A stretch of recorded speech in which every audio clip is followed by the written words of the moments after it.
Devant lui prosterner, d'un ensemble attentif, allez.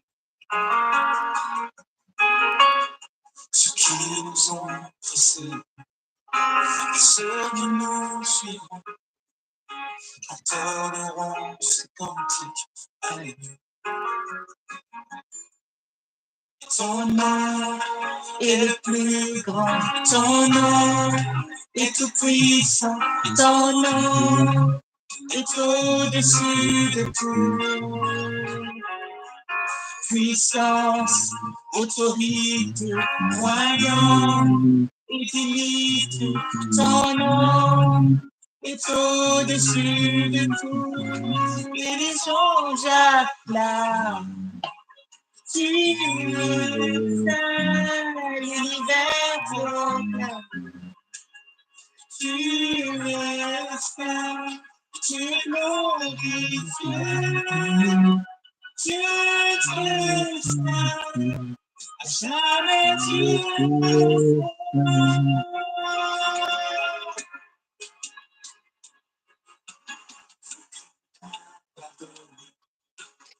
Il a acheté.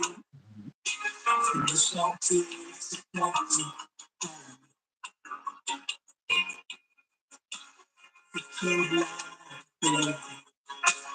Qui porte son nom.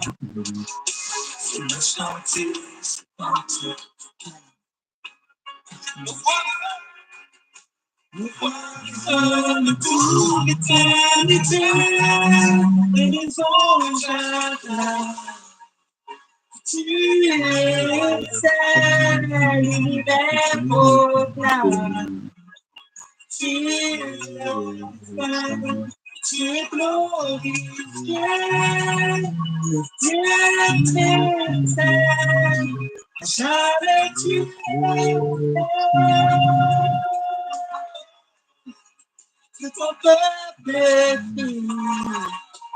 Tu es saint, sois le roi des rois. Tu es saint, de l'éternité. Tu es saint, jamais tu es saint.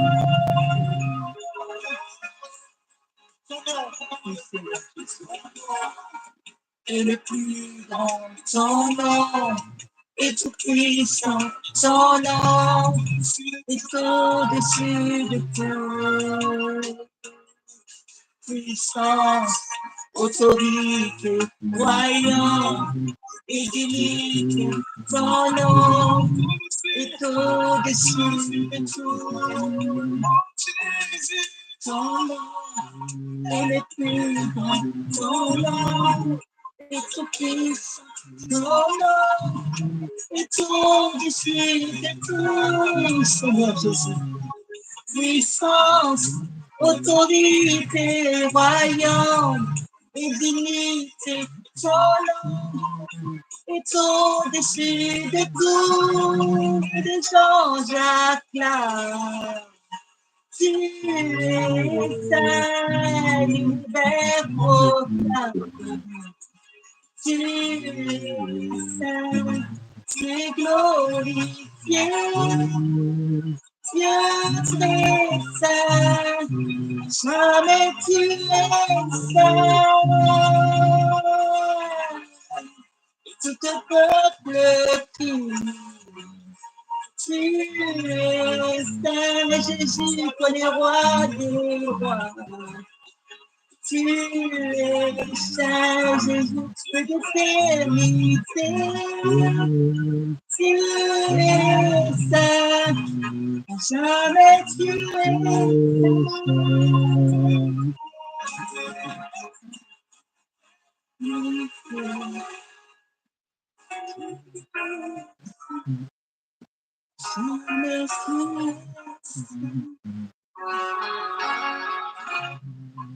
d'éternité.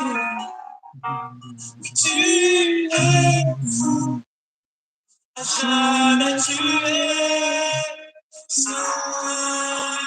Alléluia, alléluia, alléluia, alléluia. Alléluia, alléluia. Tu es saint, Seigneur. Tu es saint, Seigneur. L'église est remplie de sa Alléluia. Tu reviens bientôt, Seigneur. Tu reviens bientôt, Seigneur.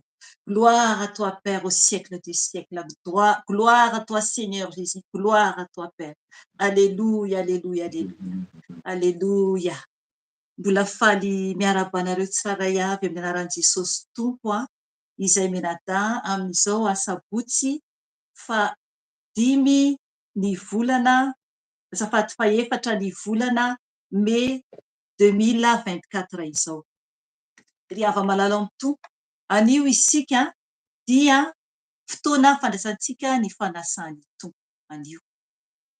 Ary faly isika iray latabatra indray amin'ny Jesosy ilay tompony tompo sy mpanjaka ny mpanjaka. Izy rery ihany no anatonantsika eto. Izy ilay masina araka ny irany iraintsika teo. Izy ilay masina mandrakizay doria. Mandrakizay doria. Ry havana, tokony isika ho masina toa azy koa. Tokony isika ho masina toa azy koa. Ny anjely any an-danitra dia mitehaka faly, midera miankohaka natran'Andriamanitra midera azy. Isika manao ahoana no fanantonantsika ny Tompo amin'izao ora sy fotoana izao. Hitantsika ny zavatra miseho eran-tany fa miovaova avokoa. Ahoana ny fahatsapanao ny amin'ny toe-panahinao araka an'Andriamanitra. Ry havana, ao amin'ny bokyny Hebreo dia fantatsika tsara fa manambara hoe izay tsy manam-pahamasinana dia tsy hitany Tompo. Hebreo 2:4. Andovakitsika kely satria izay ny fanahy masina alondrasantsika ten'Andriamanitra ny amin'ny fampibebahana eto zany. Ao amin'ny bokyny Hebreo 2:4 dia mivaky toy izao amin'ny anaran'i Jesosy Tompo hoe miezah mitady fihavanana amin'ny olona rehetra ary koa fahamasinana, fa izay tsy manam-pahamasinana dia tsy ahita ny Tompo. Amen. Ry havana, raha tsy manam-pahamasinana isika dia tsy ahita ny Tompo. Teo ny hira izay niraintsika teo, raha ohatra ka hainao, raha ohatra ka tsy hainao moa dia miala tsiny, Tompo dia manambara fa izy dia masina. Izany hoe Andriamanitra dia masina. Izy no mpanjaka ny mpanjaka. Izy dia masina. Ny anjely ny mitehaka ao an-danitra ao, midera azy, mankalaza azy. Dia isika koa tokony ho masina toa azy. Ry havana, raha misy ota isika dia tsy ho masina mihitsy ary tsy ho tafiditra ao an-danitra. Misy ny olona ihirany ny hira iny nefa tsy ho tafiditra any an-danitra. Satria ho avy le fotoana anambarany Tompo hoe misy manao ny asan'Andriamanitra ary misy koa miteny hoe nanao asa lehibe tamin'ny anaran'ny Tompo nefa ny tenin'ny Tompo amin'izany fotoana izany hoe tsy fantatra akory ianareo. Miala aminy. Miala aminy. Ry havana, oka isika tena anana fahamasinana tahaka an' Jesosy dia ho tafiditra ao an-danitra. Ry havana, ny ten'Andriamanitra izay hoentsika ny amin'ny fampibebahana zany, hibebahantsika. Izaho hibebaka ianao koa alohan'ny tsika anatona ny latabatry ny Tompo andray ny fanasan'ny Tompo zany raha ohatra ka afaka mandray ianao. Raha efa vita batisa tamin'ny rano be ianao dia efa nandray Jesosy Tompo sy mpamonjinao zany dia zany no eto aminay eto zany amin'ny ho avy Jesosy no afaka mandray ny fanasan'ny Tompo.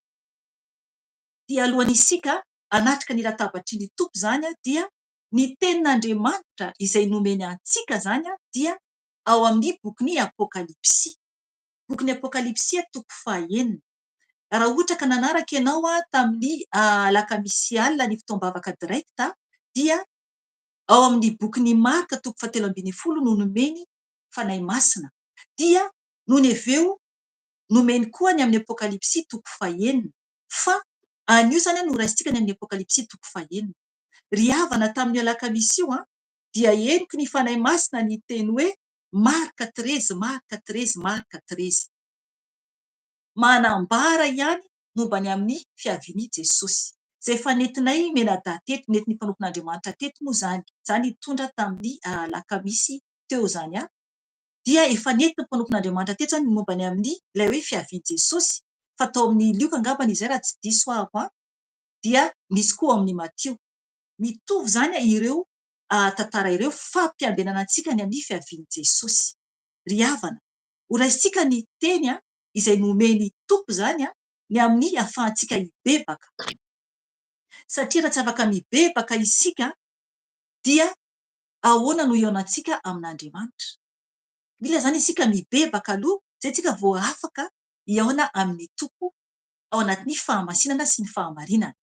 Ry havana, ny teny izay raisitsika io dia manambara marina ny amin'ny fiavian'i Jesosy. Ny amin'ny fiavian'i Jesosy. Ho avy Jesosy eny amin'ny rahoalanitra. Moa ve efa vonona ve isika tsiraray avy? Vonona ve isika? Ho raisitsika ny amin'ny bokin'ny apokalipsy toko fahenina 12 ka hatramin'ny 17 no hovakintsika. Dia hovakintsika ihany koa ny ao amin'ny Marka izay fanetiko teto tamin'ny alakamisy ao amin'ny toko 17 zany ny amin'ny bokin'ny Marka dia hovakintsika zany ny ao amin'ny 14 ka hatramin'ny 17 ihany. Fa ny ao amin'ny apokalipsy aloha no raisitsika zany. Apokalipsy toko fahenina 12 ka hatramin'ny 17. Hovakiko ny teny amin'ny anaran'i Jesosy Tompo. Ary hitako fa rehefa novahany ny tombo-kasea fahenina dia nisy horohorontany mafy tonga mainty tahaka ny lamba volonosy fisaonana ny masoandro, ary tonga tahaka ny rà avokoa ny volana. Ary ny kintana teny amin'ny lanitra dia niraraka tamin'ny tany toy ny aviavy manitsana ny voan'ny manta raha hozongozon'ny rivotra mahery izy. Dia nisinda tahaka ny boky naorona ny lanitra, ary ny tendrombohitra sy ny nosy rehetra dia nafindra niala tamin'ny toerany.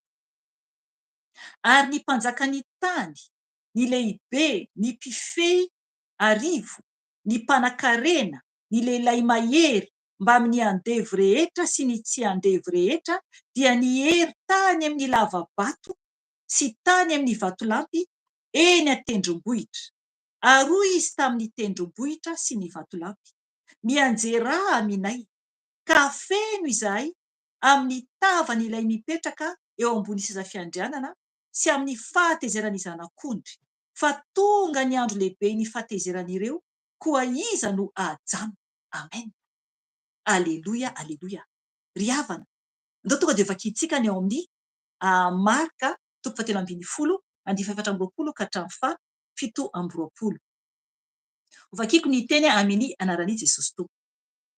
Fa amin'izay andro izay, aorianan'izany fahoriana izany, dia ho tonga maizina ny masoandro, ary tsy hanome ny fahazavany ny volana.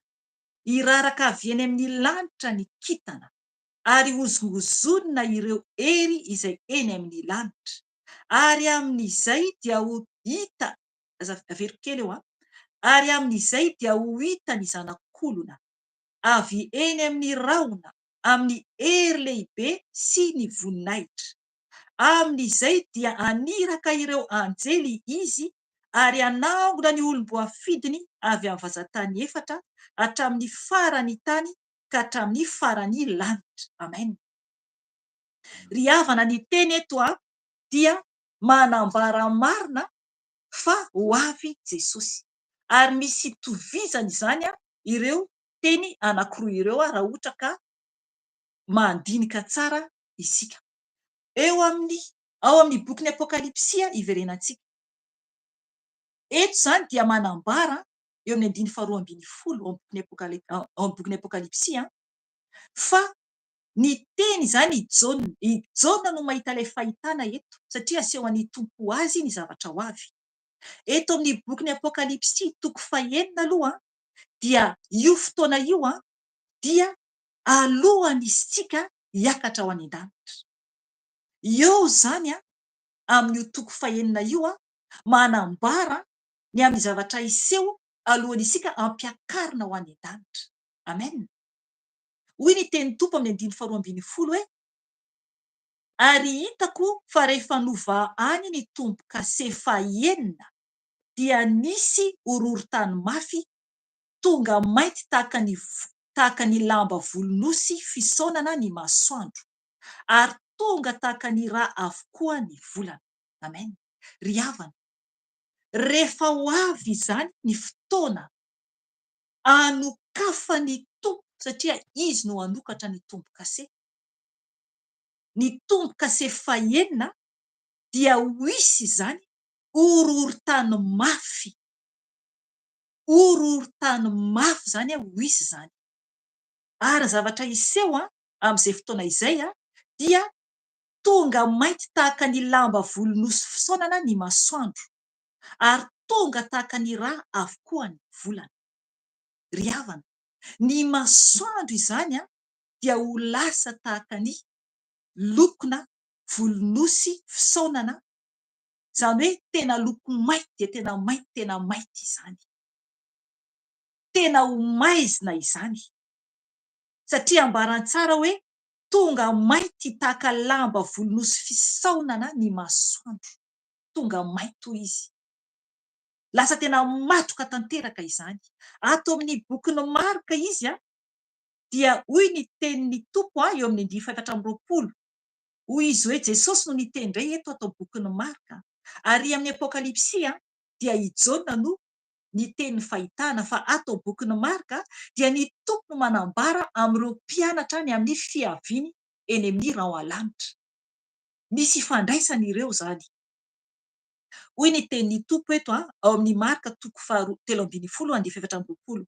Fa amin'izany andro, azafady, fa amin'izay andro izay ao aorian'izany fahoriana izany dia ho tonga maizina ny masoandro.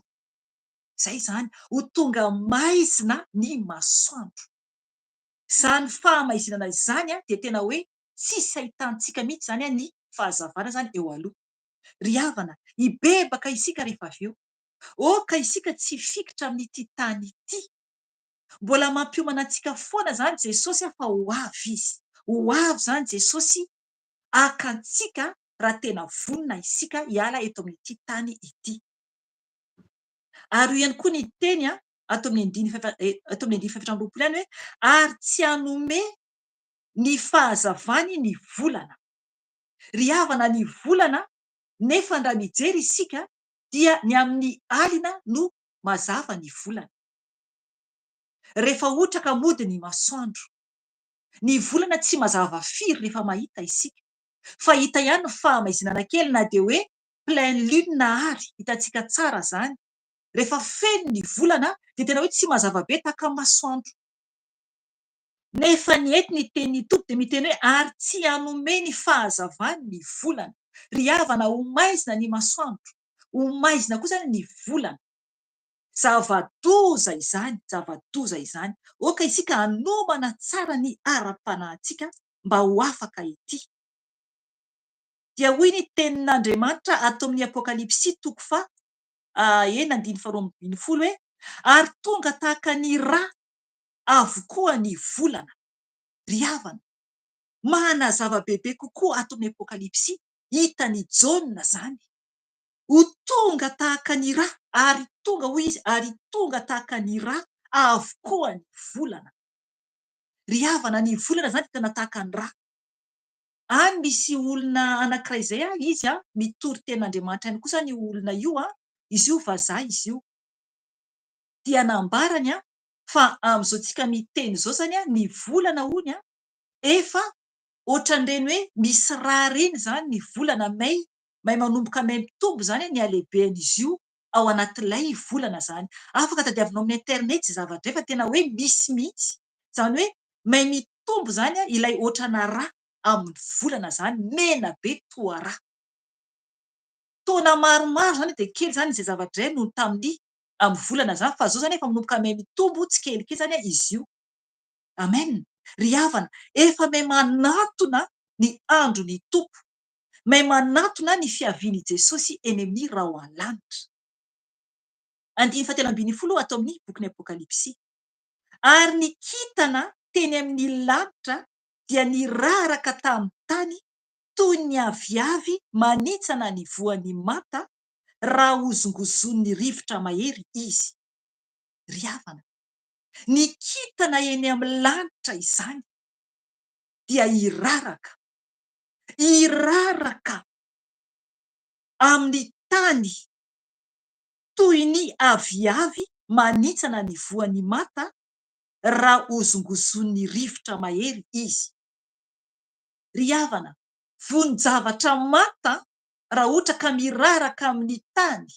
Asa nefa nahita angambany ianao, ohatra hoe mbola mata ohatra le paoma ka ohatra hoe milatsaka amin'ny tany dia marary raha ohatra ka mianjera amin'ny lohantsika na amin'ny tanantsika ohatra, satria mbola mata, mbola mafy be zany le izy, mbola mafy. Hafa ohatra hoe paiso, raha vokatra ny paiso ka masaka tsara le paiso ka latsaka amin'ny tany dia na milatsaka amintsika raha le paiso dia malemilemy.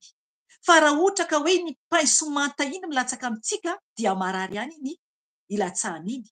Eto zany nefany ny teniten'Andriamanitra hoe ny kintana amin'izany fotoana izany dia niraraka amin'ny tany zany dia ho tahaka ny aviavy manitsana ny voan'ny mata, manitsana ny voan'ny mata raha hozongozon'ny rivotra mahery izy.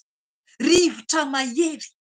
Ry havana, ny tompo no manao izany, Andriamanitra no anao izany alohan'ny fiaviany.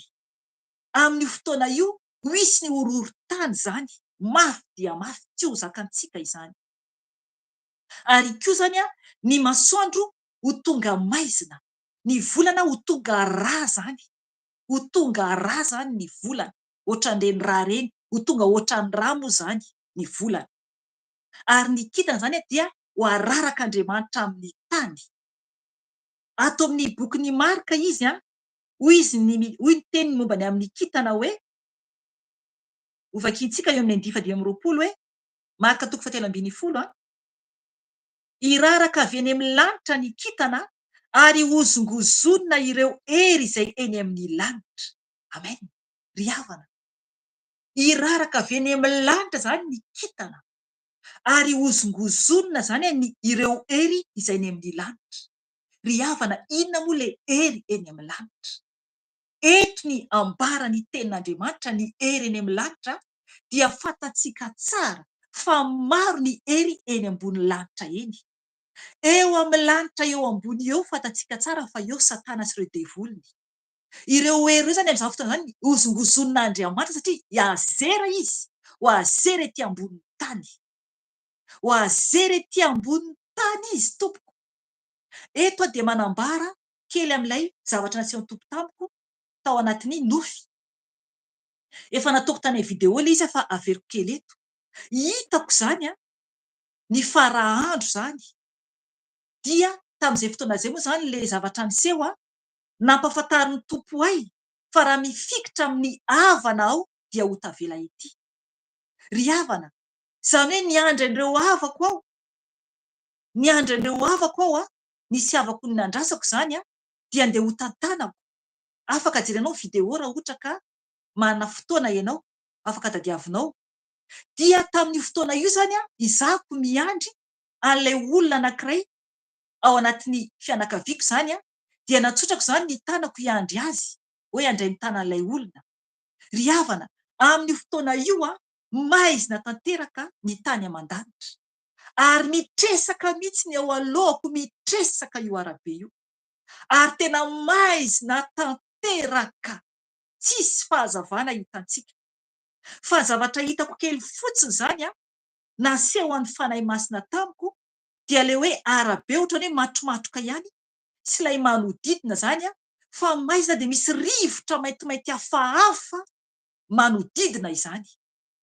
Izany hoe hafa zany ilay hoe rivotra hitantsika, rivotra hoe tsy hitantsika zany ny rivotra, fa zavatra naseho an'ny tompo ahy ohatran'ireny vovoka maintimainty maro be hafafare zany no hitany maso amin'izany fotoana zany. Ry havana, efa manjaka mihitsy Satana amin'izay fotoana izay satria efa azera izy amin'ny fotoana io. Azera izy. Raha mahita isika tornady, hitantsika reny tadio be any Amerika ireny, miseho zao amin'izao tsika vaninandro zao be dia be zao izy miseho any. Afaka mijery ianao ato amin'ny internet. Ohatran'izay paozin'ilay zavatra hitako teo alohan'ny masoko. Tsy hoe kory hoe hita hoe anankiray fotsiny ihany, fa tena ao anatin'izany mihitsy zany ity tany ity, ity tany iainantsika ity. Anatin'izany mihitsy dia potika mitresaka mihitsy io arabe io. Tsy mahitsy intsony zany fa misy ambany misy ambony zany. Ry havana, hita misy trano anatin'ny aizina fa potika. Misy azy zany hoe mitsangana fa maizina tanteraka, tsisy zavatra azo atao intsony. Ry havana, ho maizina tanteraka ny tany aman-danitra rehefa ho avy Jesosy, rehefa ho avy ny Tompo. Eo ihany koa fijona vaombela anankiray izay efa nambarako teto, tamin'ny Tompo nampiseho ahy tamin'ny tropetra naneno, dia noho nitraka aho nijery, naseho ny tao an-danitra zany, naseho ny zavatra efa miseho eo an-danitra, afaka jerenao ny video dia noho nampidiniko kely ny fijeriko ambanin'ny rahona zany, dia maizina tanteraka, maizina tanteraka. Ry havana, anatin'ny aizina ity tany iainantsika ity, anatin'ny aizina. Oka isika hiomana hibebaka rehefa avy eo mba ho any an-danitra, mba ho any an-danitra. Eto tenin'Andriamanitra amin'ireo toko anankiroa ireo dia manambara mihitsy fa ho avy izany, ho avy izany i Tompo. Ny tenin'Andriamanitra ao amin'ny 20 tao amin'ny Marika 7:10 teo izay nivoakitsika teo hoe avy eny amin'ny rahona amin'ny azafady, hoy ny tenin'Andriamanitra hoe iraraka avy eny amin'ny lanitra ny kintana ary hozongozonina ireo hery izay eny amin'ny lanitra. 10:20 azafady, 10:20 hozongozonina ireo hery izay eny amin'ny lanitra. Ary koa zany ato amin'ny apokalipsia dia manambara zany fa ohatra ny voan-javatra, ohatra ny voana aviavy ahitsana izany ny kintana. Ho potika mihitsy zany ity tany ity, tena ho potika tanteraka, satria raha ohatra na voana zavatra mata ka latsaka amin'ny tany zany ny kintana, dia tena hoe andrava, anapotika zany ity tany iainantsika ity. 4:10 atao bokin'ny apokalipsy toko 9 dia nisinda tahaka ny boky naorina ny lanitra, ary ny tendrombohitra sy ny nosy rehetra dia nafindra niala tamin'ny toerany. Amen. Ry havana, nisinda hoy ny ten'Andriamanitra eto tahaka ny boky naorina ny lanitra, ary ny tendrombohitra sy ny nosy rehetra dia nafindra niala tamin'ny toerany. Ry havana, iova izao tontolo izao, ho zava-doza niseho ety ambonin'ny tany, ho zava-doza niseho ety ambonin'ny tany. Ato Marika izy dia manambara hoe ny 10:20 hoe ary amin'izay azafady, ary amin'izay dia ho hita ny zanak'olona avy eny amin'ny rahona amin'ny hery lehibe sy ny voninahitra. Amen. Mifandray zany ireo. Ato amin'ny apokalipsy zany hisinda zany ny lanitra, hisehoany Jesosy io, izay voambara ato amin'ny bokin'ny Marika. Hiseho izany Jesosy eny amin'ny rahoalanitra, hiseho ny Tompo eny amin'ny rahoan'ny lanitra.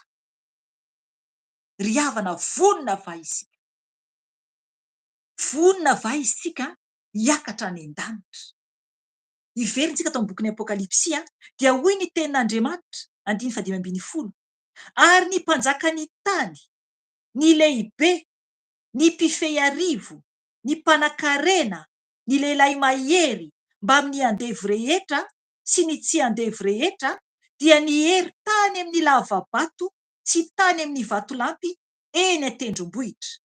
Ary hoy izy tamin'ny tendrombohitra sy ny vatolampy, mianjera aminay ka feno izahay amin'ny tavany ilay mipetraka eo ambony seza fiandrianana sy amin'ny fahatezerany zanak'ondry, fa tonga ny andro lehibe ny fahatezeran'ireo koa iza no ajanona.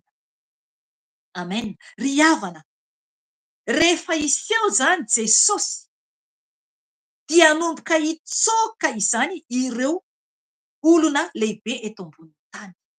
Ry havana, asa na mahita ianao efa manomboka manamboatra fitoerana any anaty lavabato anie ny olona manan-karena indrindra eto ambony tany. Maro izy ireo efa manomboka manamboatra trano ao anatina lavabato. Oka ianao hijery izany anatin'ny internet, na ilay lehilahy ao amin'ny momba ny amin'ny Facebook ary tompon'io efa nividy toerana any amin'ny toeran-kafa dia efa manomboka manao trano ao anaty lavabato. Izay olona vedety fantatrao dia maro izy ireny nefa nanomboka manao trano hiafenana anaty lavabato. Ry havana, efa naikanao izay video izay aho, mbola ho ataoko tsara izany amin'ny manaraka. Ary raha azoko atao dia ho asiako sary raha ohatra sitrapony Tompo. Ry havana, mila isika miomana, efa manomana izy ireo. Manomana satria misy zavatra fantatra izy ireo. Misy zavatra fantatra izy ireo. Tsy ny vola akory no ahafahana miaro tena. Aleloia. Ry havana, na hiafina aiza isika, na hiafina aiza dia tratran'ny Tompo foana. Eto zany ireo olona ireo dia teny hoe amin'ny 5:40 hoe aroa izy tamin'ny tendrombohitra sy ny vatolampy, mianjera aminay ka feno izahay amin'ny tavan'ilay mipetraka eo ambony seza fiandrianana sy amin'ny fahatezeran'ny zanak'ondry. Fa tonga ny andro lehibe ny fahatezeran'ireo koa iza no ajanona. Amen. Amen. Aleluia. Ato amin'ny Marka 13:17 dia hoy ny tenin'Andriamanitra hoe, vakiko amin'ny anarany, amin'izay dia aniraka ireo anjeliny izy ary anangona ny olom-boafidiny avy amin'ny vazantany 4 hatramin'ny farantany ka hatramin'ny faralanitra. Amen. Ry havana, ho avy Jesosy hakantsika, ho avy ny anjely hanangona antsika. Ry havana, ny tiany Tompo habebahana antsika anio dia aza tia harena, aza tia mifikitra amin'ity tany ity. Zay no tiany fanahy masina hibebahantsika zao. Ry havana, miala amin'ny fitiavan-karena, miala amin'ny fifikirana amin'ny tany. Oka isika anomana ny fanahintsika, anampy ny mahantra hitory ny fiavian'i Jesosy. Aza miary harena ho an'ny kalalao, aza miary harena ho an'ny kalalao, fa ho potika ny tany. Araky ny nambarako anao fa naseho an'ny Tompo ahy, Tompo, naseho an'ny Tompo ahy. Vavolombelona n'izany aho, naseho tanatin'ny nofy. Ho potika ity tany ity, Tompo, ho potika. Aza miary harena ho an'ny kalalao. Vonjeo ny fanahinao, vonjeo ny fanahinao. Hibebaka isika mba tsy ohatran'ireo olona araka ny tenin'Andriamanitra ato amin'ny Apokalipsy 9:10 hoe, ary ny mpanjakan'ny tany, ny lehibe, ny mpifehy arivo, ny mpanan-karena sy ny lehilahy mahery mba amin'ny andevy rehetra sy ny tsy andevy rehetra dia nihery tany amin'ny lavabato sy tany amin'ny vatolampy eny an-tendrombohitra. Ry havana, oka isika mba tena ho vonona hiaona amin'i Jesosy mba ho tafakatra any an-danitra. Dia amin'izay ho tanteraka amintsika ny ao amin'ny 7, oka ianao no hamaky. Eo amin'ny 7:7 isika io raha ohatra ka vonona ianao hiala amin'izao tontolo izao. Ho vakiako kely ihany eo amin'ny 7 ho vakiko ny teny amin'ny anaran'i Jesosy Tompo amin'ny 7 zany amin'ny boky ny Apokalipsy. Hoy ny teny Tompo, vakiko amin'ny anarany.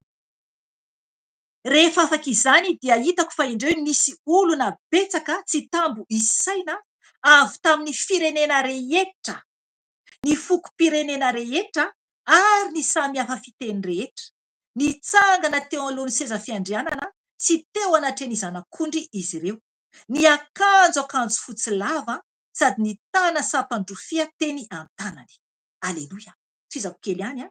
Ary niantso tamin'ny feo mahery hoe ny famonjena dia an'Andriamantsika izay mipetraka eo ambony seza fiandrianana sy any zanak'ondry.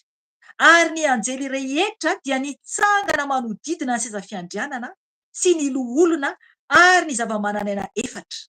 Niankohaka teo anoloan'ny seza fiandrianana izy ka nivavaka tamin'Andriamanitra hoe amena, ny saotra, ny voninahitra, ny fahendrena, ny fisaorana, ny haja, ny hery ary ny faherezana dia an'Andriamantsika mandrakizay. Amen. Ary ny iray tamin'ny loholona dia niteny tamiko hoe, teny tamin'ny Jaona zany a. Hoy zany izy miantso ny Jaona hoe iza moa ireo miakanjoakanjo fotsy lava ary avy taiza? Fa hoy aho taminy, tompoko, ianao no mahalala. Dia hoy izy taminy, ireo no avy tamin'ny fahoriana lehibe ary ny akanjony dia nosasany sy nofotsihany tamin'ny rany zanak'ondry. Aleloia. Ajanoko hatreo. Amen. Oka ianao ny hamaky toyany. Ry havana, ny akanjonao ve, ny akanjoko ve nofotsihintsika tamin'ny rany Jesosy. Efa nandray an Jesosy ho tompo sy mpamonjy fiainanao ve ianao? Ary efa vita batisa tamin'ny rano be ve ianao? Ary efa feno ny fanahy ve ianao? Efa feno ny fanahy masina ve ianao? Ry havana, ary efa mandeha araka ny fahamarinana sy ny fahamasinana ve ianao? Ry havana, ao aorianan'ny fotoana dia mpanompon'Andriamanitra rehefa amin'ny farany na eo ampovoany dia ampandray anao an'i Jesosy tompo sy mpamonjy izy raha mbola tsy handray ny tompo ianao. Mbola misy ny fotoana iverenantsika amin'i Jesosy. Ry havana, raisy ny tompo ho mpamonjy anao. Raisy ny tompo ho mpamonjy anao. Mba ho tafiditra any an-danitra ianao fa mila mandeha araka ny sitrapon'i Jesosy. Ibebaka isika tompoko mba tsy ho anisany ireo izay tsoka hiafina any ambany tendrombohitra atahotra an'Andriamanitra. Tsy maintsy ho tonga izany. Tsy maintsy ho avy izany. Ry havana, ibebaka isika dia androaka devoly isika avy eo. Tsy maintsy isika mandroaka ny fahavalo satria ny fahavalo izy no mamandrika antsika foana. Aza manaiky ho alain'ny fahavalo eo amin'ny fiainantsika. Oka isika aharesy azy. Oka aharesy azy isika, androaka azy. Roay ny devoly dia andositra hiala amintsika izy. Ry havana, andohalika isika ibebaka. Hoe teo amin'ny tompo ny mombanao. Hoe teo amin'ny tompo ny tenanao. Fa ny tompo hamaly sy hiaino anao. Raha tena mibebaka tokoa ianao amin'ny fonao manontolo sy amin'ny fanahinao manontolo dia hiaino anao Jesosy. Dia hiaino anao Jesosy. Ndao ara tompoko, andohalika isika ao anatrehan'i Jesosy dia hibebaka isika eo anatrehan'ny tompo mpanjakan'ny mpanjaka. Vavaka isika tompoko.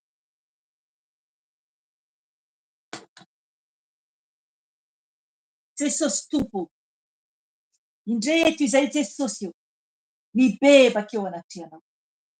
Mibebaka eo anatrehanao Jesosy malala satria mpanota tsy mendrika.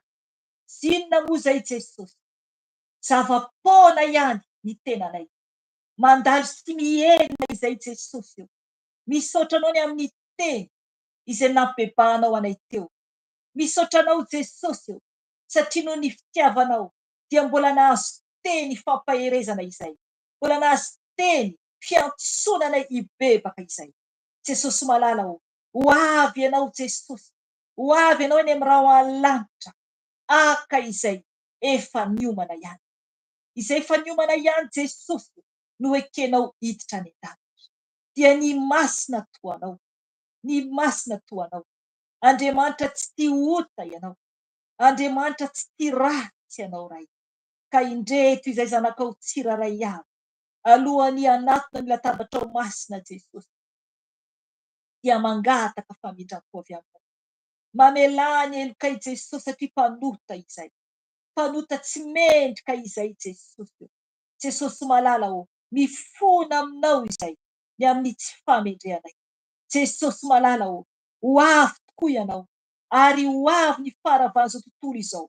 Ho avy ny faravan'ny tany. ifindra ny tendrombohitra ary isokatra ny lanitra Jesosy. Isokatra ny lanitra Jesosy eo. Tompo, ny maso rehetra dia hitanao. Ahitanao ny maso rehetra Jesosy. Ka indretra izay tompo malalao. Mangataka ny famindraponao. Mamelà ny eloko tompo. Mamelà ny fahotako Jesosy satria tsy mendrika aho. Mamelà ny fahotanay tsiraray avy Jesosy satria tsy mendrika izay. Zinona moa izay tompo, nefa ny mbola notiavinao.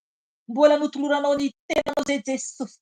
Ny ranao ny tete teo ambony azy fijaliana mba hanavotanao anay. Anafahanao anay. Jesosy malalao.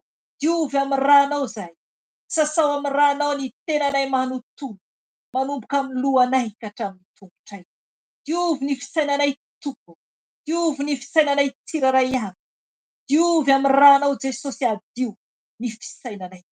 Diovy amin'ny ranao Jesosy eo ny masonay. Tompo malalao. Oka ianao tompo anadio anay tsiraray avy. Sasao amin'ny ranao zay Jesosy malala. Fa tsy ho variana hijery zava-poana nyty tany fandalovanay ity. Tompo malalao, mandalo ihany ity. Ary ho potika ity tany ity. Ho potika ity tany ity. Ianao tompony efa niteny. Efa niteny ianao Jesosy. Fa ny lanitra sy ny tany ho levina. Fa ny teninao dia tsy mba ho levina. Tompo malalao, mangataka ny famindraponao. Mangataka ny famindraponao. Sasao amin'ny ranao zay tsiraray avy. Diovy amin'ny ranao zay tsiraray avy. Mamindrafo aminay Jesosy. Mamindrafo aminay zanakao tsiraray avy eran-tany Jesosy. Tompo malalao, na iza mibebaka eo anatrehanao ankehitriny tompo. Na oviana Jesosy ny bebahany eo anatrehanao Jesosy eo. Dia oka ianao no hieny. Oka ianao hiainy Jesosy malalao. Tompo malalao, efa niteny ianao fa tsy meny ny mpanota ianao. Tompo malalao, fantatra efa ny mpanota rehetra dia overy any amin'ny elo. Overy any amin'ny elo Jesosy. Ka indretra izay tompo malalao mangataka ny famindraponao. Mamelà Jesosy anay. Mamelà Jesosy ny fahotanay. Diovy Jesosy ny vavako. Diovy Jesosy ny vavako. Ny fiteniko, ny tsy famendreko rehetra. Eto amin'ny tompo ny tenanao manontolo.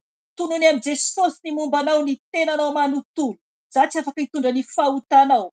Fa ianao rery ihany no afaka hitondra izany anatrehan Jesosy. Miandry antsika ny tompo. Eto ny tompo. Eo anatrehanao ny tompo miaino anao. Mijery avy any an-danitra ny ray. Mijery antsika mibebaka. Koka hibebaka isika ny anjery ny tompo eo anilanao. Raha tenao amin'ny tompo marina ianao. Mitondra ny vavaka anatrehan Jesosy. Mitondra ny fibebahana anatrehan Jesosy. Ary ianao izy. Raha tena ataonao amin'ny fonao tokoa. Raha ataonao amin'ny fonao tokoa. Fa tsy ataonao fahazarana. Oka ny fanahanao no mibebaka. Oka ny fanahanao fa tsy ny tenanao. Oka ny fanahanao no mibebaka fa tsy ny tenanao. Oka ny tenanao no divorce amin'ny Satana. Oka ny tenanao no divorce amin'ny Satana.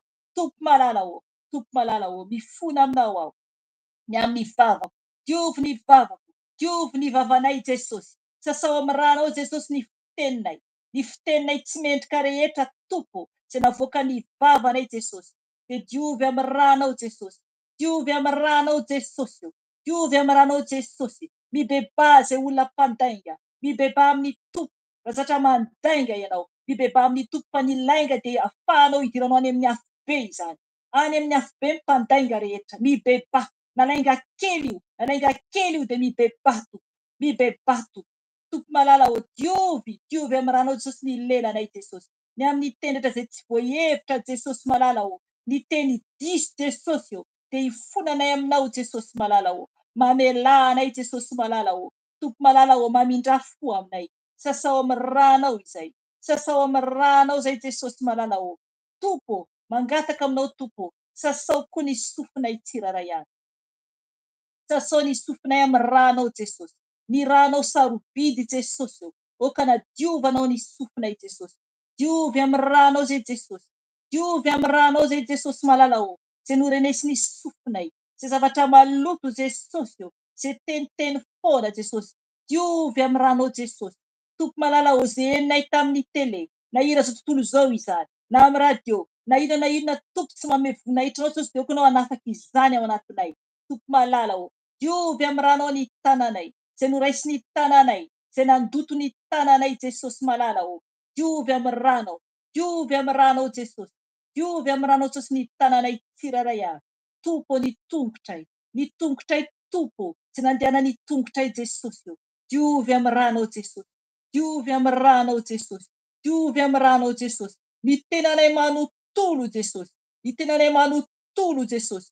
Diovy amin'ny ranao soa Jesosy io. Manomboka amin'ny lohanay ka hatramin'ny tongotray. Manomboka amin'ny lohanay ka hatramin'ny tongotray. Minoa ianao fa ny rany Jesosy ianay ka manadio anao. Na tsy hitanao maso aho. Na tsy hitanao maso dia manadio anao ny rany Jesosy angatao ny rany anadio anao. Anadio anao. Anadio anao. Ranao Jesosy. Ranao Jesosy ka nadio ahy Jesosy. Ranao Jesosy ka nadio ny ankohonako Jesosy io. Mamelany ankohonako. Mamelany ankohonako isam-batan'olona Jesosy. Diovy amin'ny ranao. Diovy amin'ny ranao Jesosy io. Diovy amin'ny ranao Jesosy io. Mamindra fo Jesosy io. Diovy amin'ny ranao Jesosy ny ankohonako isam-batan'olona Jesosy. Tompo malalao ny ranao dia afy mandevona. Ranao dia afy mandevona Jesosy aho. Sotroko ny ranao Jesosy. Anadio anatin'ny tenako manontolo. Anadio anatin'ny tenako manontolo. Tompo malalao sotroko ny ranao. Ranao Jesosy. Ranao Jesosy. Ranao Jesosy sotroko ny ranao. Sotranao Jesosy. Sotranao Jesosy. Fanahy masinao. Mangataka anao izay. Mangataka anao izay fanahy masinao anao ameno anay. Oka anao ameno anay fanahy ny iray. Mila anao fatratra izay. Mila anao izay fanahy masinao ameno anay amin'izao ora sy fotoana izao. Midina eo aminay. Midina anatinay fanahy masinao. Fenoy anao izay zanakao tsiraray avy. Fenoy anao izay tsiraray avy fanahy masinao. Ianao no ilainay. Anavao anay. Anamboatra anay. Anavao anay. Ameno anay. Fenoy izay fanahy masiny iray. Fenoy izay fanahy masiny iray. Mila anao fatratra izay. Mila anao fatratra izay. Oka anao fanahy masina indray ny kontrola rehetra. Oka anao no eto aminay. Oka anao no ameno anay. Oka anao ameny olonao tsiraray avy. Fanahy ny iray eo. Mila anao izay. Mila anao izay fanahy masinao. Ary mangataka aminao fanahy masinao. Oka anao no ampiteny ny mpanomponao. Ny amin'ny teny fampaherezana. Oka anao koa no hiasa aminy. Ny amin'ny fandraisana ny fanasana. Fanasanao tompo. Fanahy masinao. Mila anao fatratra izay. Mila anao fatratra izay. Fenoy anao izay. Fenoy anao izay. Misaotra anao fanahy masina. Misaotra anao fanahy masina. Misaotra anao fanahy masina. Hoy ianao roay ny devoly dia andositra anareo izy. Roay ny devoly dia andositra anareo izy. Ny afo ny fanahy masina andoro sy andevona. Ny asa favalo rehetra koa ary rany Jesosy. Ka misaotra anao fanahy masina ka hitsangana izay. Androaka ny asany maizina rehetra. Roay ny devoly any aminao dia andositra anao izy. Tamin'ny anaranao Jesosy evy any Nazareta. No andidiko sy androako. Ny asa mantsy satana rehetra. Na iza na firy dia tsy ambinina rehefa torana amin'ny rantsy evy Nazareta. Torana amin'ny rantsy evy Nazareta. Miala ny asa mantsy satana rehetra tsy ambinina rehefa potena amin'ny rantsy Jesosy. Potena amin'ny Jesosy. Eto tanareo satana andavaky ny elo plasinareo. Torana amin'ny rantsy Jesosy. Torana amin'ny Jesosy. Miala amiko. Miala amin'ny ankonao. Miala ny asan'Andriamanitra. Didiko amin'ny rantsy Nazareta. Miala ny asa mantsy satana. Torana amin'ny rantsy Jesosy. Torana amin'ny Jesosy verana andavaky ny asa mantsy satana. Andavaky ny asa mantsy satana. Torana amin'ny rantsy Jesosy. Miala tevy. Didiko amin'ny rantsy Nazareta. Miala tena amin'ny rantsy Jesosy. Tena amin'ny rantsy Jesosy. Miala vera andavaky ny elo devoly. Vera andavaky ny elo amin'ny rantsy Jesosy. Miala tena amin'ny rantsy Jesosy. Tena amin'ny rantsy Jesosy. Tena miala devoly sfera didina amin'ny rantsy Jesosy. Tena amin'ny rantsy Jesosy. Vera andavaky ny elo devoly sfera andavaky ny elo devoly sfera. Tena amin'ny rantsy Jesosy. Tena amin'ny rantsy Jesosy. Miala. Miala fanamasa mahatonga efa manodidina sfera torana amin'ny rantsy Jesosy. Torana amin'ny rantsy Jesosy. Torana amin'ny rantsy Jesosy andavaky ny elo pastoreo. Miala. Miala devoly dravona fikoty. Tena amin'ny rantsy Jesosy. Tena amin'ny rantsy Jesosy. Tena amin'ny rantsy Jesosy. Dravona. Tena amin'ny rantsy Jesosy. Sabatry ny tompo mandravarava manapatapaka ny asa mantsy dravona.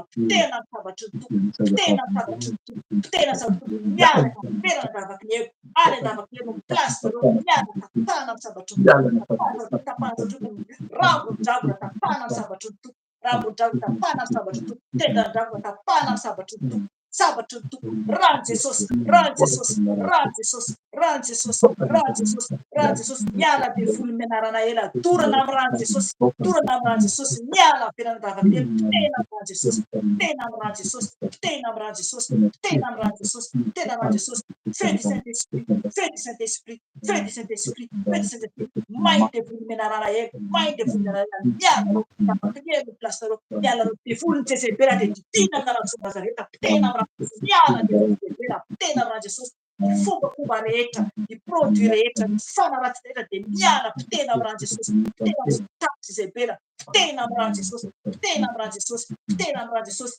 Afo cet esprit manontoro miasa matin'i Jezebela, ety entanareo davaky ny ety, ety entanareo davaky ny ety ny plasinareo, tsy manan-kely, tsy manam-pahaizana plasinareo, pitena amin'irano pitena amin'irano Jesosy, miala ny devoly, menarana ela, pitena amin'irano Jesosy, pitena amin'irano Jesosy, pitena miala ny devoly zava-mandrano, dina amin'irano Zava-Nazareta, pitena amin'irano Jesosy, pitena amin'irano Jesosy, pitena amin'irano Jesosy, miala ny devoly zava-mandrano, pitena amin'irano Jesosy, pitena amin'irano Jesosy, pitena amin'irano Jesosy, pitena amin'irano Jesosy, fais de cet esprit, fais de cet esprit, fais de cet esprit, fais de cet esprit, miala miafafika rehetra zany avy amin'ny ekonao zany, na miasan'Andriamanitra dia tsy ambina fa torana amin'irano Jesosy, torana amin'irano Jesosy, torana amin'irano Jesosy, torana amin'irano Jesosy, miala rehefa resy nareo, miala amena miankona, pitena amin'irano Jesosy, verana davaka ny elinareo, miala tsy manafinafika ny asan'Andriamanitra, tsy manafikafika fa torana amin'irano Jesosy, miala tsy mipetapetaka miankona, pitena amin'irano Jesosy, miala rehefa resy nareo, miala ny devoly tsy fankatiavana rehetra, miala pitena amin'irano Jesosy, pitena amin'irano Jesosy, pitena amin'irano Jesosy, miala ny devoly tsy fampatokisana rehetra, pitena amin'irano Jesosy, pitena amin'irano Jesosy, miala ny fanampamitaka, torana amin'irano Jesosy, pitena amin'irano Jesosy, pitena amin'irano Jesosy, miala ny tafiky ny mpamosavy rehetra, dina amin'irano Zava-Nazareta, pitena amin'irano Jesosy,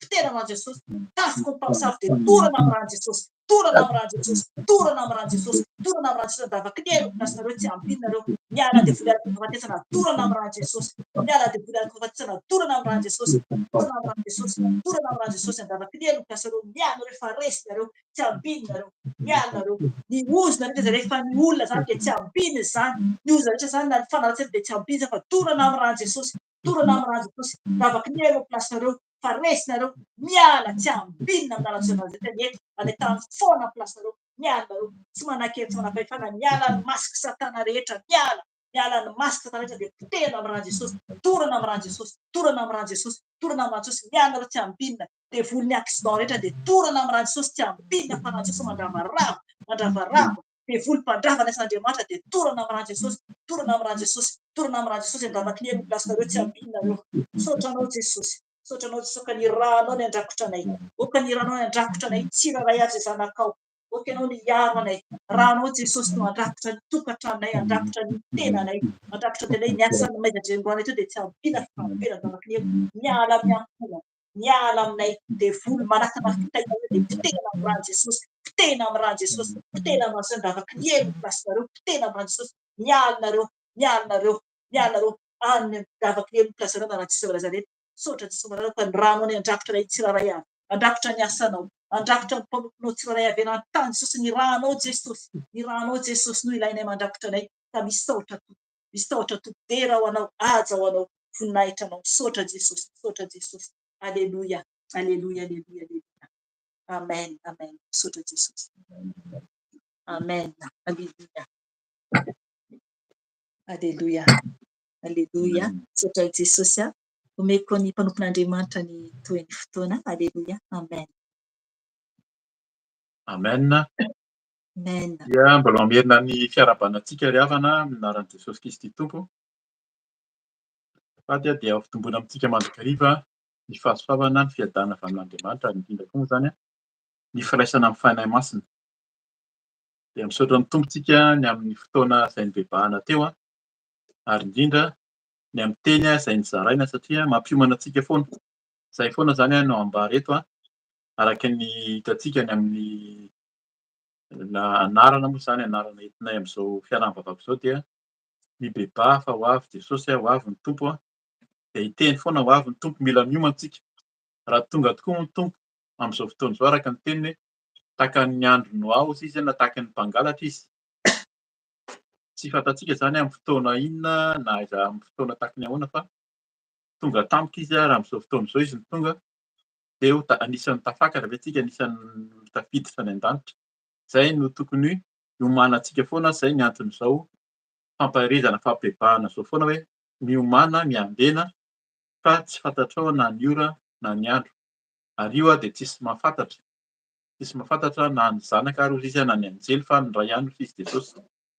Dia izay zany efa fampianarana izay mety matetika raha misy olona miteny hoe amin'izao andro izao, amin'izao ora izao ho avy Jesosy na efa mahita sady dia na mitonona ihany koa hoe izany izy dia mila mieritreritra zany tsika hoe izy tokoa zany fa raha fantatsika ny tenin'ny tompo dia tsy voafitaka any amin'izany tsika tsirairay avy.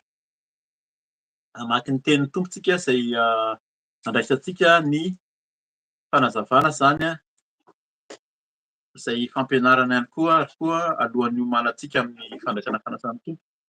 Ao aorianan'ny teny zany araka ny efa nambaran'ny mpanompony teo dia alohan'ny andraisantsika ny fanasan'ny tompo dia manasa anao raha mbola tsy nandray an'ny tompo ianao ka fantatrao heninao ny teny dia anao vavaka tsika fanoloran-tena ho an'izay olona mbola tsy nandray mihitsy zany na mihaino amin'ny enregistrement ianao na mivantana ohatr'izao zany ary raha ohatra hoe niembotra dia fotoana koa zao hiverenana ny tompo. Vakintsika aloha zany ny ao amin'ny Kolosianina toko fahatelo ny andinin'ny voalohany ka hatramin'ny fahaefatra. Vakiana ny Kolosianina toko fahatelo andinin'ny voalohany ka hatramin'ny fahaefatra dia hivavaka fotsika alohan'ny hanazavana ny teny avy amin'ny fanamasina zany amin'ny anaran'i Jesosy hoe koa raha niara-nitsangana tamin'i Kristy ianareo dia katsao ny zavatra any ambony any amin'ny toeran'i Kristy izay mipetraka eo ankavanan'Andriamanitra. Saino ny zavatra any ambony fa tsy ny zavatra etỳ an-tany. Fa efa maty ianareo ary miara-miafina amin'ny Kristy ao amin'Andriamanitra ny fiainanareo. Raha hiseho Kristy fiainantsika dia hiara-miseho aminy amin'ny voninahitra koa ianareo. Amen. Vavakantsika tompoko. Eny ray aho misaotra anao izay ny amin'ny famindrapo ny amin'ny nanomezanao ny zanakao Jesosy Kristy tokoa ary indrindra ny rahan'i Jesosy manadio anay raha mibebaka sy fona teo anatrehanao izay tamin'ny tsy famendrehanay tsirairay avy dia tsy mijery izany ianao fa mamindra fo sy mamela heloko. Eny tompo tsy tia ny ratsy ianao tsy tia izany ianao fa tia ny mpanota izay miverina aminao kosa. Ka dia ndreto izay Jesosy mangataka aminao hatreo ny fotoana rehetra n'aiza n'aiza misy anay aoka ianao hanatrika anay taky ny efa nisehonao nanjakany fainao masina taminay tsirairay avy androany dia mitenena koa fa vonin-kaino izay aoka tsisy hoeninay fa tsy ny feonao irery ihany tenena Jesosy mitenena fanahy-masina ho feno ny voninahitra ao izao asa izao amin'ny anaran'i Jesosy Kristy. Aleloia. Amen. Amen. Dia hiverenantsika zany ny tenin'ny tompo ao amin'ny Kolosianina toko fahatelo teo dia hazavaina araky ny nazavan'ny fanahy-masina azy zany. Dia araky ny efa ambara teo zany efa nampidiriko teo ihany fa ny tompo dia mampiomana antsika mba hiambina ny amin'ny hiverenan'ny tompo na amin'ny fotoana hiverenana. Betsaka ny teny teo zany na fidina vavolombelona na ny mbola ho tantaraina fa ho avy ny tompo. Ary amin'seho zany amin'izao fotoana izao amin'ny fiainana ety hitantsika amin'ny fasarotana na ety an-tany na zavatra voajanahary zany any an-danitra koa. Vakintsika amin'ny anaran'i Jesosy ny andinin'ny voalohany amin'ny Kolosianina toko fahatelo. Koa raha niara-natsangana tamin'i Kristy ianareo dia katsao ny zavatra any ambony any amin'ny toeran'i Kristy izay mipetraka eo ankavanan'Andriamanitra. Tena mazava mihitsy zany ny teny raha io fotsiny ary ny vakiana hazavaina dia efa mazava araka ilay teny efa nampidirana teo zany ny amin'ny fivavahana. Koa raha niara-nitsangana dikan'izany niara-nitsangana tamin'i Kristy ve tsika? Ilay fanontaniana koa raha niara-nitsangana dikan'izay zany raha niara-nitsangana zany misy teny ao vakiana rehefa avy eo fa niara-nitsangana zany dia niara-maty taminy koa. Dikan'izay Jesosy ilay maty dia mila miara-maty aminy. Rehefa miara-maty amin'ny Jesosy dia nibebaka niala tamin'ny fahotana dia natao batisa. Izay nahatonga an'i Jesosy hoe natao batisa mihitsy niditra tao amin'ny rano dia nidioviny tamin'ny rano be ianao dia niara-nitsangana tamin'i Kristy. Isany ilay tamin'ny vao nankalaza isika tamin'ny Pasika teo fa hoe maty Jesosy dia nitsangana tamin'ny maty. Raha tsy nitsangana tamin'ny maty Jesosy Kristy dia foana ny finoantsika hozy izy Paoly koa. Izy nitsangana tamin'ny maty no mahatonga antsika nitory ohatr'izao hoe tena velona ilay Jesosy iny ary ny mpianatra dia nahita mihitsy hoe velona ilay Jesosy narahanay teo fa tsy maty izany. Ka izay zany hoe niara-nitsangana tamin'i Kristy isika dia inona no takiany amin'izay ary? Dia katsao ny zavatra any ambony. Zay ilay izy hoe fa maninona ny katsahana ny any ambony zay le hoe ny lanitra.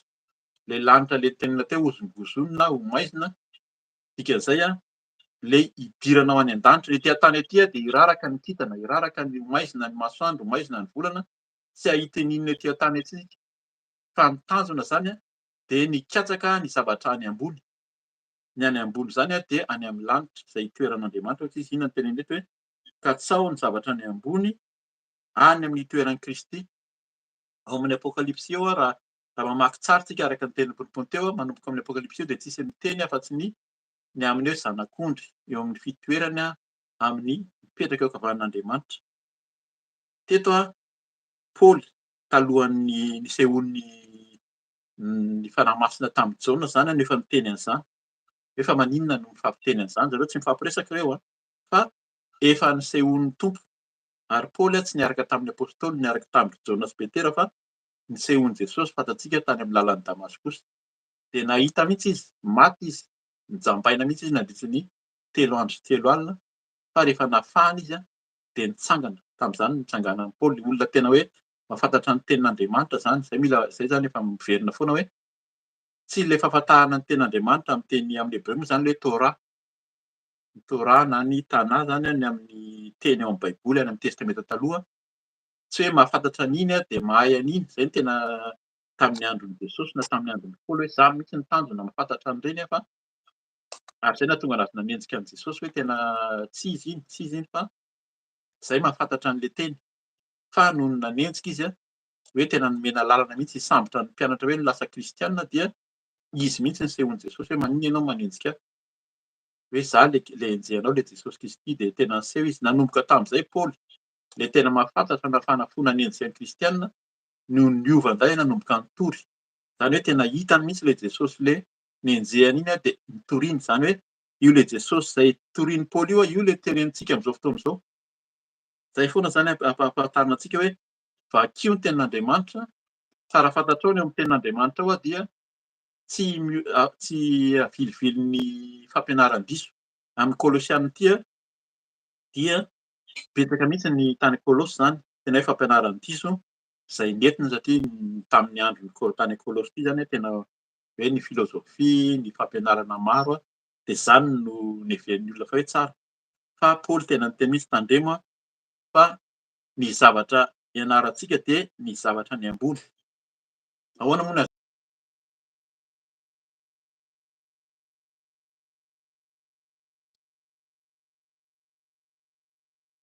na dia manao fombafomba ety amin'izao tontolo izao tsika, tsy miaina amin'ilay fahamasinana, tsy miaina amin'ny fahamarinana izay ambara inona atao hoe fahamasinana, fitondran-tena tsy araka ny sitrapon'Andriamanitra, fitondran-tena araka an'Andriamanitra, mangataka amin'ny fanahy masina, dia izany no mandray an'ny Tompo zany dia fenon'ny fanahy masina dia tafiditra any ambony, any an-danitra.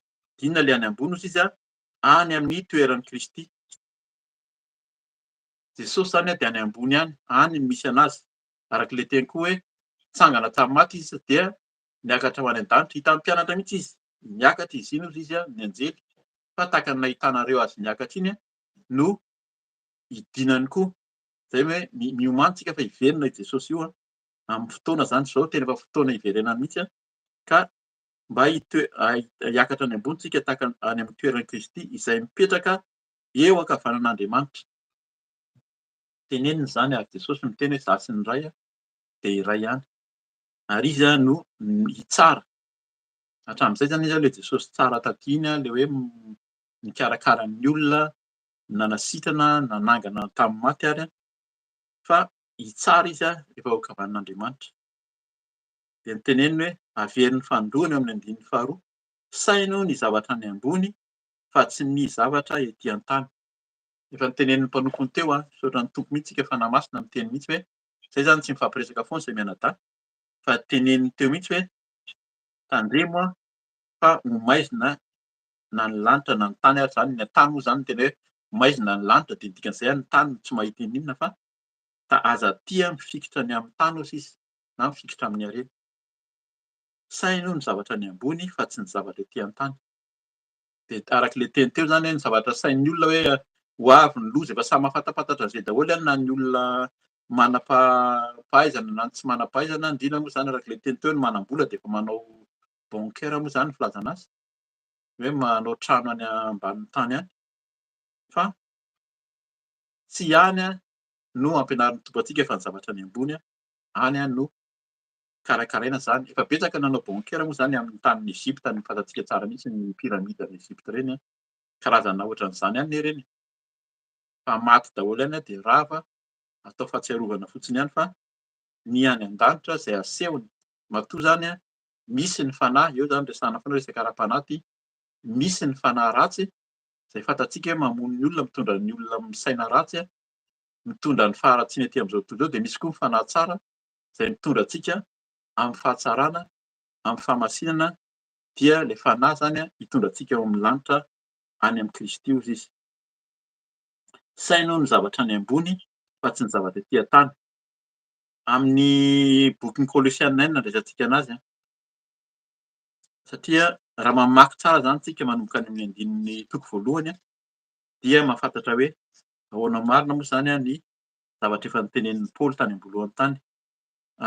Very kely zany manomboka amin'ny andininy fahatelo amin'ny toko voalohany amin'ny Kolosianina amin'ny anaran'i Jesosy hoe misaotra an'Andriamanitra rain'i Jesosy Kristy tompontsika izahay ary mivavaka mandrakariva ho anareo fa renay ny finoanareo an'i Kristy Jesosy sy ny fitiavanareo ny olona masina rehetra noho ny fanantenana izay tahirizina any an-danitra ho anareo. Hitantsika an'izany tany Kolosy ity zany misy kristianina efa nifoha. Paoly moa zany tsy tany Kolosy tany izy, mbola tsy tany izy fa na eno izy nisy mpianatra hafa izay efa nitondra ny ten'Andriamanitra dia na eno izy hoe ilay kristianina any Kolosy ireo tena nandray ny tompo mihitsy. Dia manana fanantenana ireo, fanantenana hozy izy tehirizina any an-danitra ho anareo. Tsy ilay fanantenana etỳ an-tany zany hoe tehirizina etỳ an-tany hoe andao fa lasa mitsangana be ilay fiangonana dia tena miroborobo be na betsaka ny misa na betsaka mijoalajoala ny fiangonana. Hitantsika ny fiangonana mijoalajoala fa atỳ Eropa tsara sady mijoalajoala ataon'ny olona musée dia indray ary izy ravana dia lasa ataon'ny olona boîte de nuit, fisotroana toaka, fanaovana fandizana satria tsy voakarakara intsony. Ny trano fiangonana na dia mijoalajoala tahaka inona zany heverintsika hoe misy ny fanahy masina dia tsy izany. Tsika izao no tempolin'ny fanahy masina dia izay tempolin'ny fanahy masina ny olona tsirairay mitambatra feno fanahy masina ao ny tompony miasa na vitsy ianao na maro fa raha tsy tafaraka amin'ny tompo zany dia ilay fanantenana teo hoe tehirizina any an-danitra ho anareo. Toizako ilay izy amin'ny anaran'i Jesosy hoe fanantenana efa renareo fahiny tamin'ny tenin'ny fahamarinana dia ny filazantsara. Izay ilay izy hoe maninona no resahana foana ny fahamarinana, ny filazantsara dia zavatra voasoratra ato zany. Raha miresaka izany izay zany amin'izao hoe fampahiresana, fampianarana dia tsy mandeha lavitra mihitsy fa tsy maintsy hamarinina amin'ny tenin'Andriamanitra ho an'izay efa nahitan'i Jesosy, nahitan'ny tompo koa teo aloha na any amin'ny testameta taloha zany izay fantatsika fa hatrany amin'ny testameta taloha dia tsisy afa-tsy ny fanambarana an'i Jesosy. Tovakitsika izany rehefa avy eo hoe iza marina moa zany ny efa nambara tamin'izany tamin'ny testameta taloha. Toizantsika indray zany ny teny eo amin'ny andininy fahatelo. Andininy fahatelo amin'ny anaran'i Jesosy ao amin'ny toko fahatelo zany Kolosianina amin'ny anaran'i Jesosy hoe fa efa maty ianareo ary miara-miafina amin'ny Kristy ao amin'Andriamanitra ny fiainanareo. Izay zany ilay fahafatesana. Izay miverina kely tsika zany ny amin'ny hoe fandraisana fanasan'ny tompo. Izay moa zany ny tenin'ny tompo omena an'izao fandraisana fanasan'ny tompo izao dia ny fahafatesana verina amin'ilay natao batisa dia vonona hiara-miaina amin'ny tompo. Maty niala tamin'ny fiainana ratsy. Izany hoe ilay fahafatesana eto tena ny fialana amin'ny fiainana ratsy raha mbola velona amin'ny fitondran-tena maloto, milainga, tsy fahatanterantsika dia mbola mieritreritra ihany hoe ho tafaraka amin'ny tompo ve fa efa maty ianareo izy ary miara-miafina amin'ny Kristy ao amin'Andriamanitra. Ao amin'Andriamanitra araka ilay teny teo izay masina ihany mahita an'Andriamanitra tsy araka aminao amin'ny faharatsianao ny tompo. Mamindra fo izy tsy midika izany hoe dia tena tsy handray anahy tompo izy fa raha miverina aminy ianao araka ilay teny teo hoe hivavaka tsika raha vonona ianao hiverina amin'ny tompo avy eo handray an'ny tompo dia ho faty araka aminy ianao dia hitsangana ary ara-iafina amin'ny Kristy eo amin'Andriamanitsika ny amin'ny fiainanareo. Vakiantsika indray zany eo amin'ny Kolosianina toko faharoa, Kolosianina toko faharoa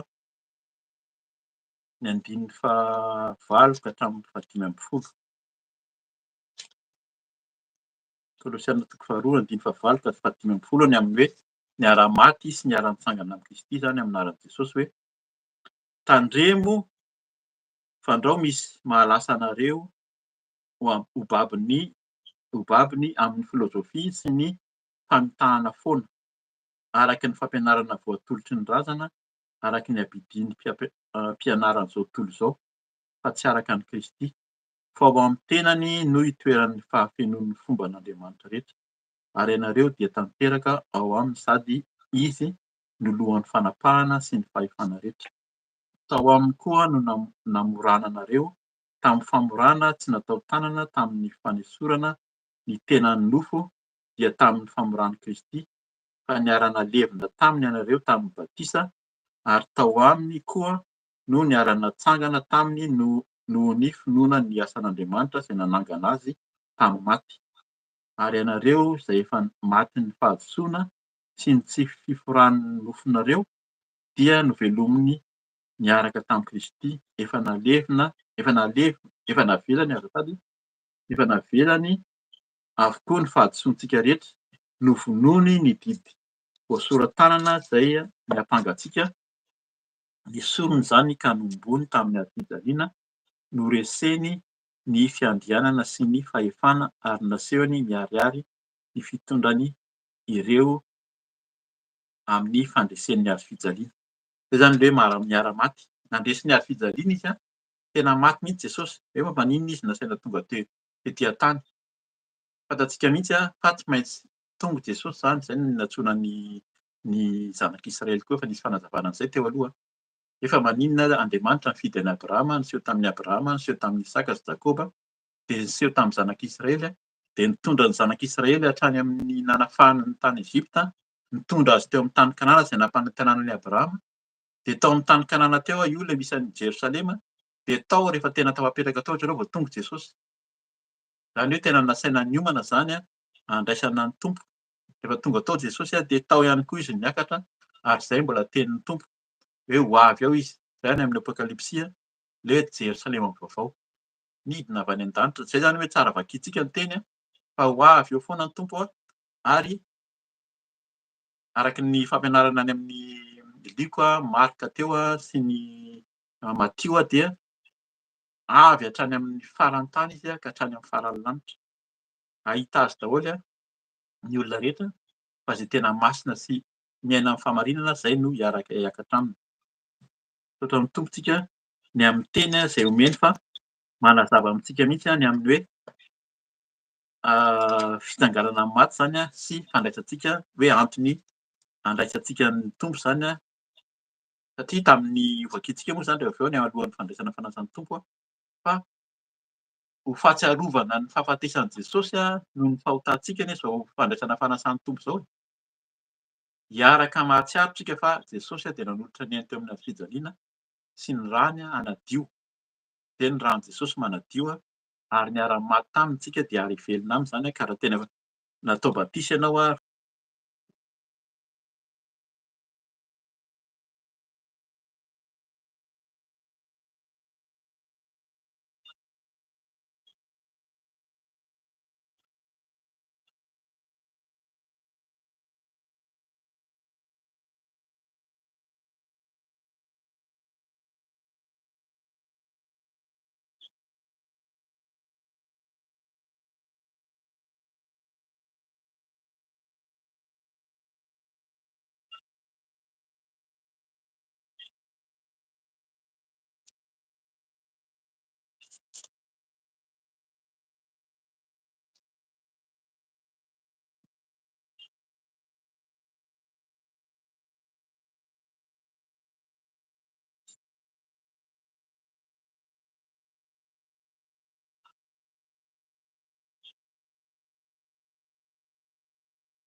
Azafady kely supérieura, azafady kely tompo. Anaty ordinatera tsy heno ianao a. Nisy fotoana tsy heno intsony, tsy haiko ny olona mihaino raha ohatra ka maheno anao fa eto maheno anao fa anaty ordinatera efa elaela nanomboka tsy heno intsony ianao. Tao ianao namaky baiboly dia tsy heno intsony. Teo no namaky baiboly, teo no namaky ianao namaky baiboly teo no ny farany.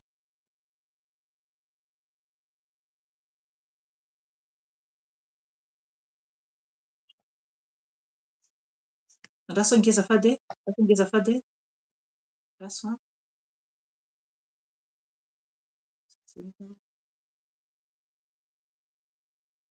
Raso kely azafady.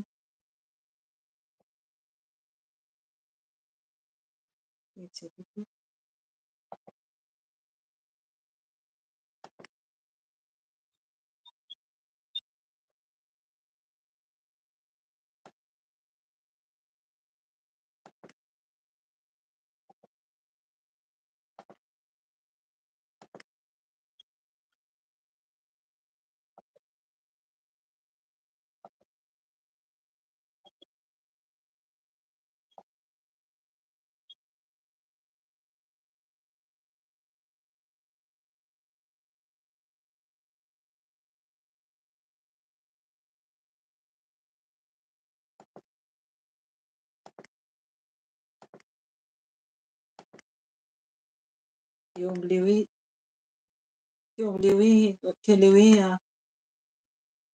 efa namaky an'ilay baiboly ianao, iny efa eno a.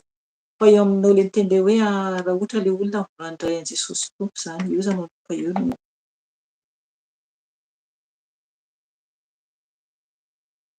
aloha tonga dia ho raisina io zany.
Miala tsiny raha tsy mety, tsy mandeha mihitsy.